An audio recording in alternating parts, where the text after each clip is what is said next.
Girls hostel का काला सच के बारे में हम लोग देख रहे हैं और शंभू गर्ल्स हॉस्टल की जो रिपोर्ट है काफी चर्चे में है। आए दिन इसके बारे में विभिन्न मीडिया चैनलों में इसके बारे में आ रहा है कि नीट की छात्रा का केस, नीट की छात्रा का इसमें विशेष इन्वेस्टिगेटिव रिपोर्ट में हम लोग देखने की कोशिश कर रहे हैं कि जो नीट की छात्रा, जहानाबाद की नीट की छात्रा जो मुन्ना चौक के समूह गर्ल्स हॉस्टल में रहती थी और मेडिकल की तैयारी करती थी, उसके साथ विशेषकर क्या हुआ इसके बारे में न्यूज़ 15 तक की टीम ने जो है विशेष मेगा बुलेटिन तैयार की है।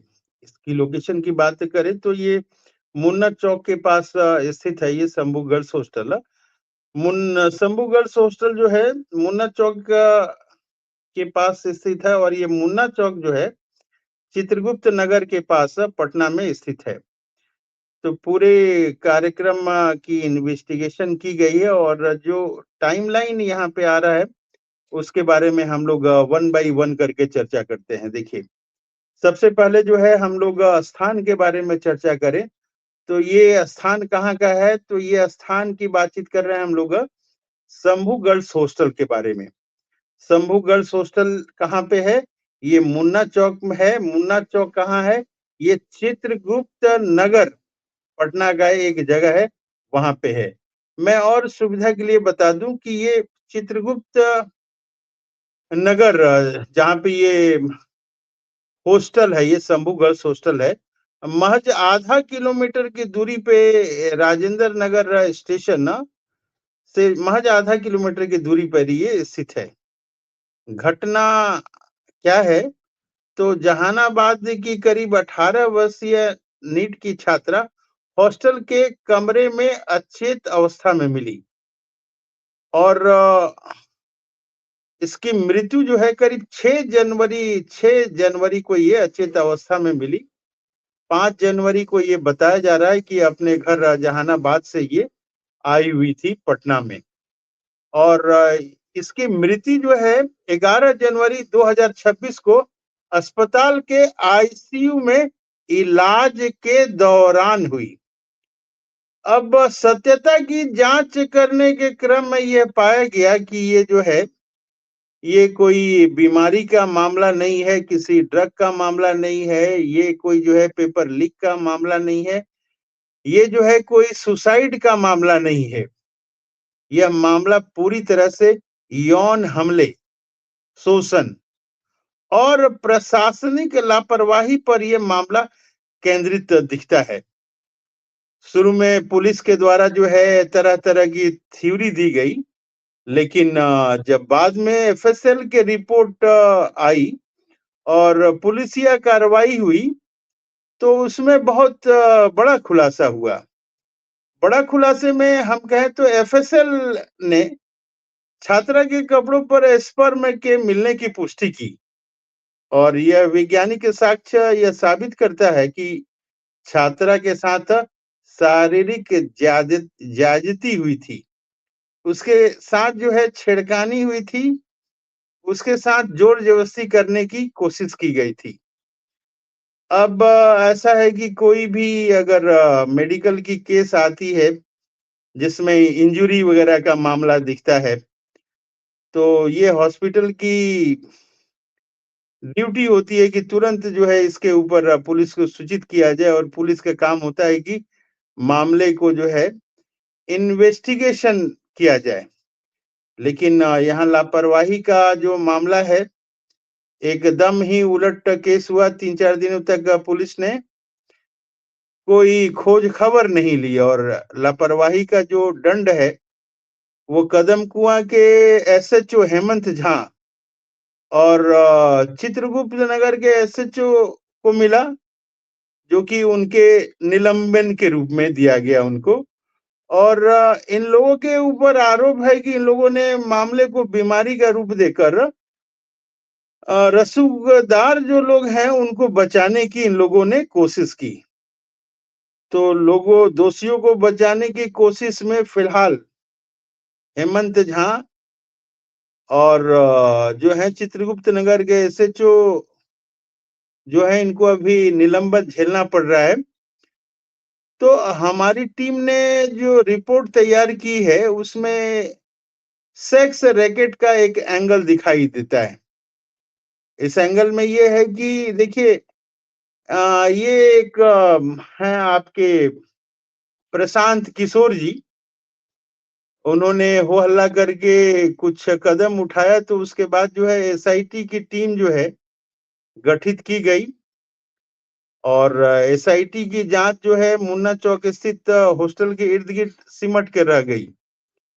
अब जो है रैकेट की जो हकीकत है कि हॉस्टल के भीतर रसूखदार लोगों का आना-जाना और छात्राओं पर दबाव बनाने की बात सामने आ रही है और साथ ही जो है मुन्ना चौक स्थित जो शंभू गर्ल्स हॉस्टल है, उसको बताया जा रहा है कि एसआईटी ने सील कर दिया है और सत्यता ये है कि ये जो है कोई बीमारी का मामला नहीं है।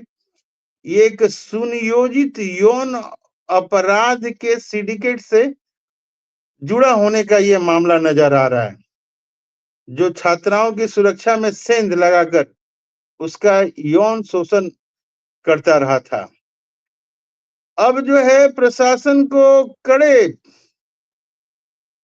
सवालों का जवाब जो है इसमें देना चाहिए कि मुन्ना चौक जैसे व्यस्त इलाके में गर्ल्स हॉस्टल के भीतर बाहरी व्यक्ति का प्रवेश जो है वो कैसे संभव हुआ।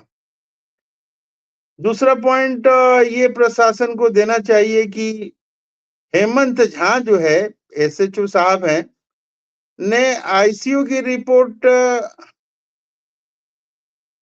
आने से पहले ही कैसे इनको सुसाइड के बारे में इन्होंने नाम दे दिया। नेक्स्ट हम लोग चौथा सवाल तो ये जानना जरूरी है हम लोग के कि हॉस्टल संचालक और आरोपी के बीच क्या गुप्त संबंध है। दोनों के बीच कुछ ना कुछ संबंध है, वो संबंध आखिर है क्या। और जो है नेक्स्ट जो सबसे महत्वपूर्ण बात आती है कि डीएनए मिलान की प्रक्रिया में अभी तक क्यों देरी हो रही है। तो इस तरह से जो है ये बहुत ही गंभीर सवाल है ये कि डीएनए का जो है अभी तक आया क्यों नहीं है। डीएनए का रिपोर्ट जो है इसके बारे में काफी जो है सवाल उठ रहे हैं कि इसको आने में क्यों देर हो रहा है। देखिए डीएनए की रिपोर्ट अगर आ जाएगी तो एसआईटी की अगली कार्रवाई क्या हो सकती है। तो इसमें अगली कार्रवाई में होगी कि डीएनए का रिपोर्ट जिससे जो है मिलेगी उससे उनकी गिरफ्तारी होगी। मुन्ना स्थित जो है शंभू गोल्ड हॉस्टल जो है इसको सील करने के बाद जो है पुलिस उन सफेद पोशों की पहचान कर रही है जो घटना की रात या उसके आसपास जो है हॉस्टल के आसपास देखे गए थे और टावर जो मोबाइल टावर है पुलिस अगर मोबाइल के टावर का डाटा अगर खंगालेगी तो उन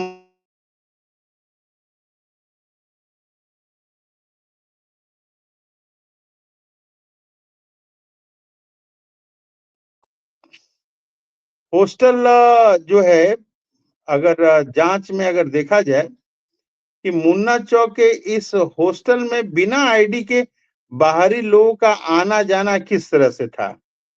एसआईटी जल्द ही उन विशेष मेहमानों को सम्मन जारी करेगी जिसका नाम रजिस्टर में नहीं है पर सीसीटीवी के फुटेजों में अगर वो दिख रहे हैं तो देखिए सुरक्षा ऑडिट के नाम पे ये मुन्ना चौक जो है कंकड़ बाग क्षेत्र में आता है।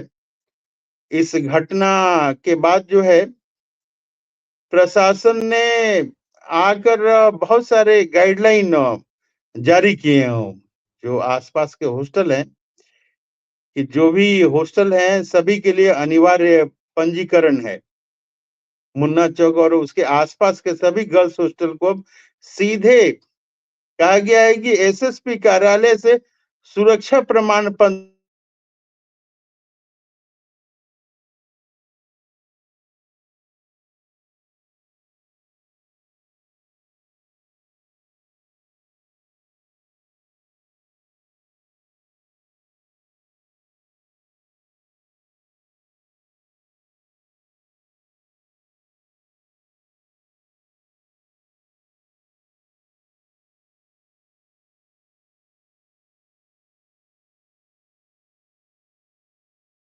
कर सकता है। अब हम लोग लास्ट बातचीत करें तो जो है मेन साइंटिफिक जुड़ी हुई है। एफएसएल के रिपोर्ट से कपड़ों पे जो स्पर्म मिलने की पुष्टि करी गई है, तो उसमें अब नेक्स्ट स्टेप जो है डीएनए प्रोफाइलिंग है। तो हिरासत में लिए गए मुख्य संदिग्धों के जो है ब्लड और हेयर के सैंपल जो है वो भेजे गए हैं और डीएनए मैचिंग अगर उनका करता है, यदि संदिग्धों का डीएनए साक्ष्य से मेल खाता है, तो यह आरोप जो है ये सिद्ध होगा, उसको उम्र कैद या फिर फांसी की सजा से कोई बचा नहीं पाएगा। विसरा रिपोर्टों से ये पता लगाया जा सकता है कि छात्रा को बेहोश करने के लिए कौन सा रसायन का केमिकल का ये यूज किया गया था। देखिए मेन बात ये है कि मुन्ना चौक ये घटना केवल एक आपराधिक वारदात नहीं है, बल्कि पटना के उस सिस्टम की हार है जिसने शिक्षा के नाम पर व्यापार को पनपने दिया। देखिए जब तक हेमंत झा जैसे अपराध जैसे पुलिस अधिकारी अपराधी का साथ देते रहेंगे और शंभू हॉस्टल जैसे असुरक्षित ठिकाने मौजूद रहेंगे, जहानाबाद की हर बेटी का सपना जो है वो खतरे में रहेगा। जब तक हम पूरी मुख्य अपराधी का नाम और चेहरा सामने नहीं आएगा, तब तक जो है इसको कंक्लूजन कुछ नहीं दिया जा सकता है। देखिए इंसाफ की यह लड़ाई जो है अब अपने निर्णायक मोड़ पे है और जो है अगली रिपोर्ट और डीएनए का सच जल्दी ही हमारे इस न्यूज चैनल पे होगा।